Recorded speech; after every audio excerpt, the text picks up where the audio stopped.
Your heart has been sending you messages for months, quiet ones you wrote off as stress, poor sleep, or just getting older. And if nobody has told you what those messages actually mean, today is the day that changes. Because a massive cardiac event does not arrive without warning. It arrives after a long series of warnings that were never recognized for what they were. And right now, as you watch this, your body may already be deep inside that sequence. I've spent decades sitting across from patients in recovery rooms, watching them try to piece together how they ended up there. And the answer is almost always the same. The signs were there, every one of them, for weeks, sometimes months, and nobody connected them. Not their family doctor, not them, nobody.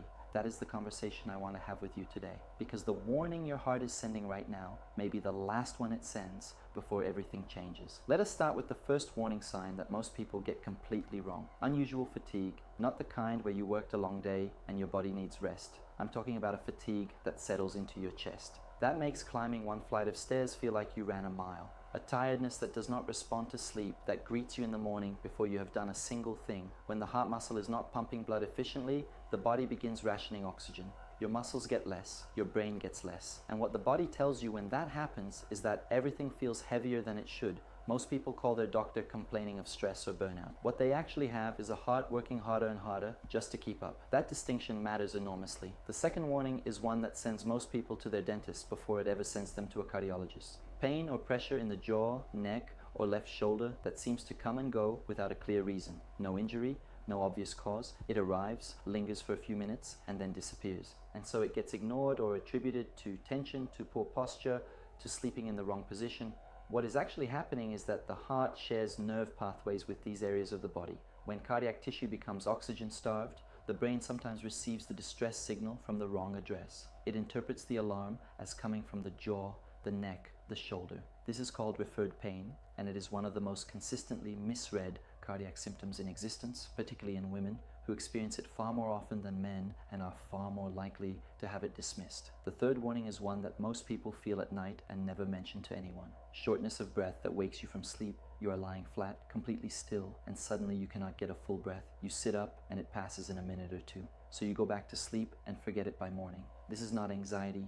This is not acid reflux pressing on your diaphragm. When the heart is struggling, fluid can back up into the lungs during the night when you are horizontal. The body forces you upright to drain that fluid so you can breathe. That moment of waking is your heart literally calling for help, and it is calling from a place of genuine distress. Here's something I want to ask you before we continue. Have you experienced any of these three things in the past few weeks, even once? Think carefully. Leave a comment below with what you noticed, because your experience may help someone else recognize something they have been dismissing for far too long. Now let us talk about the fourth warning sign, and this one is almost always misread as a circulation problem, a kidney problem, or simply a side effect of standing all day. Swelling in the ankles and feet that appears by the end of the day and is gone by morning. The reason people attribute it to circulation is that they are not entirely wrong. But the question they are not asking is, why is the circulation compromised in the first place? When the heart cannot pump blood forward efficiently, it begins to back up in the veins that drain your legs and feet. Gravity does the rest, pulling that excess fluid down into your ankles. It looks harmless. It feels like a minor inconvenience. But inside your vascular system, it is a sign that cardiac output is falling. The fifth warning, and this one surprises people most, is a change in sleep patterns. Not just waking up short of breath, but a general deterioration of sleep quality. Restlessness, waking at 2 or 3 in the morning with no clear reason.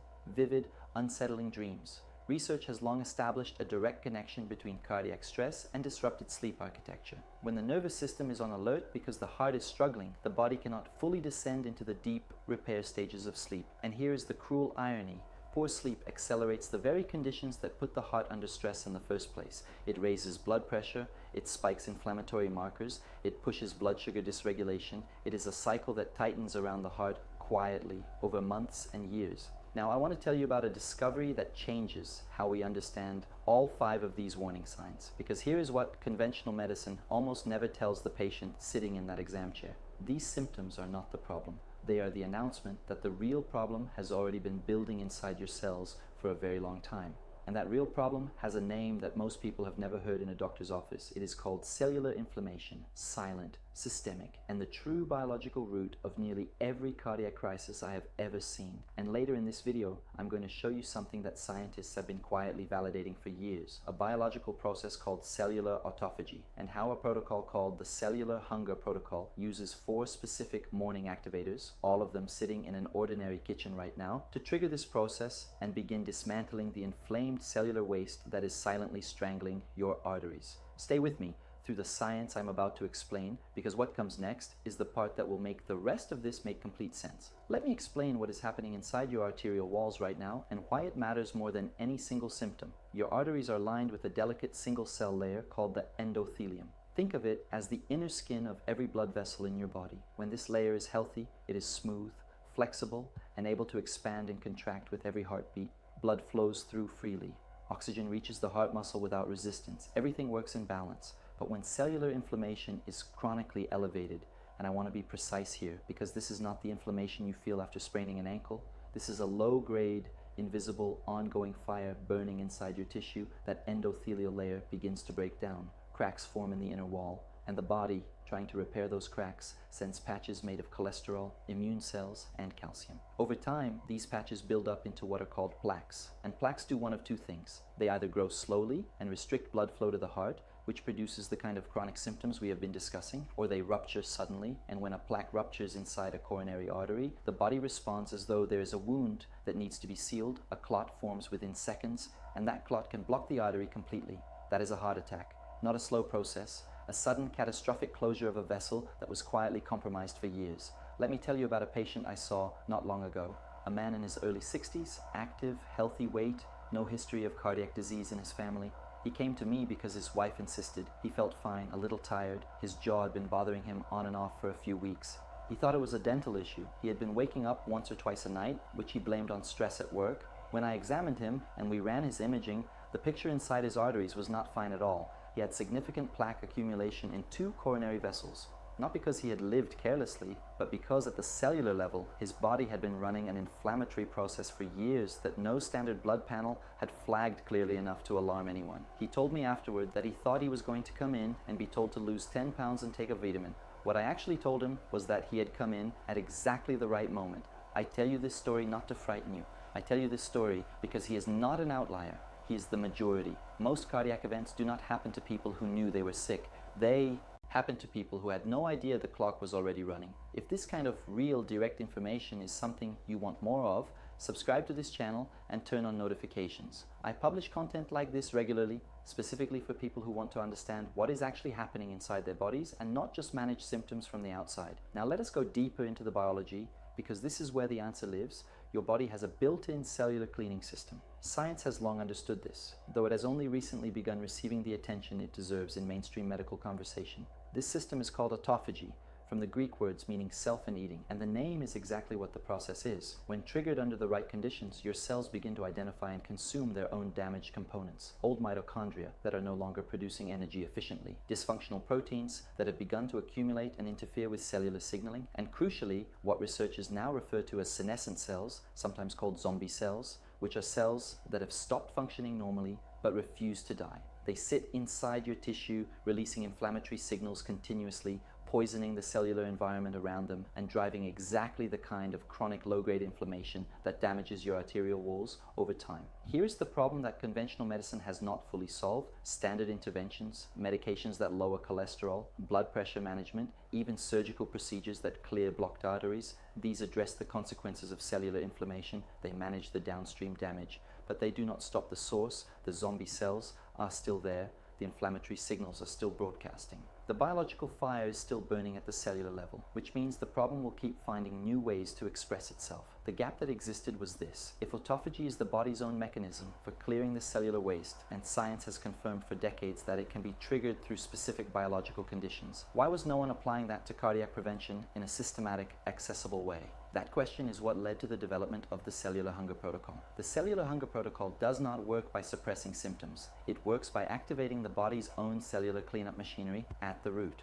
Using 4 specific morning activators, each of them found in any ordinary kitchen, the protocol triggers a state that researchers describe as controlled cellular hunger. The body, deprived of the heavy digestive burden it is usually managing in the morning hours, is redirected toward an entirely different task. It begins hunting, it begins identifying the damaged, inflamed, and non-functional cellular material that has been accumulating in your tissue, and it begins consuming it, dismantling it, converting it into usable energy. In a 30-day cycle of this process, the transformation at the cellular level is significant. The arterial endothelium begins to receive less inflammatory interference. The plaque building process slows because the conditions that drive it are being addressed at their origin. Patients who have gone through this protocol describe a quality of energy returning that they had forgotten existed. Not the artificial energy of stimulants, but the clean, steady energy that comes from tissue that is genuinely being repaired from the inside out. What makes this particularly significant for cardiac health is the connection between autophagy and the arterial wall specifically. It is well understood in the scientific community that activated autophagy plays a direct protective role in the endothelial cells lining your blood vessels. When these cells are being properly maintained through their own internal cleanup process, they are more resilient, more flexible, and less susceptible to the kind of inflammatory damage that leads to plaque formation. This is not a theory, it is an area of intense and consistent scientific focus that has produced decades of supporting evidence. And the 4 activators themselves are not exotic compounds. They are not expensive supplements. They are foods and natural substances that interact with specific metabolic pathways in the early morning window when the body's hormonal environment is uniquely primed to shift toward cellular maintenance rather than energy storage. That morning window is critical. Most people fill it with habits that do the opposite. They signal the body to stay in digestion mode, in storage mode, in the same biological pattern that keeps the inflammatory cycle running. The cellular hunger protocol interrupts that pattern precisely when it is most interruptible. People who have completed this protocol describe something that goes beyond the numbers on their lab results, though those often change meaningfully too.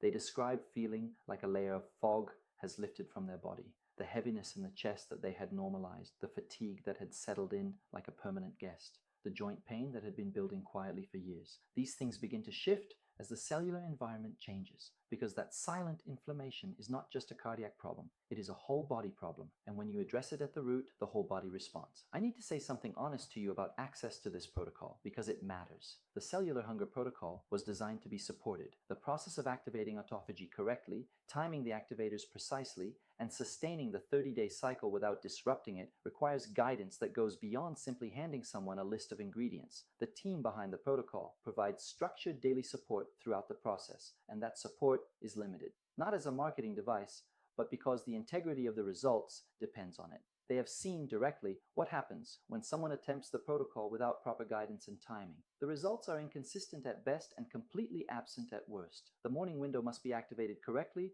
or it does not activate at all. There is something else that needs to be said plainly. The people who watch a video like this, recognize the signs, understand the mechanism, and then wait, believing they have more time, are often the same people I hear about later in very different circumstances. Not because the information was wrong, because the body does not pause while the decision is being reconsidered. That arterial wall is not waiting for a convenient moment. The inflammatory process is not going to take a break while you think about it. Every day of continued cellular inflammation is another day of damage being written into the tissue that carries blood to your heart. The pinned comment below this video contains the direct link to the cellular hunger protocol. That is the only place the link exists for this video. Everything you need to understand how to begin, what the 4 morning activators are, how to time the activation window correctly, and how to access the 30-day guided cycle is through that comment.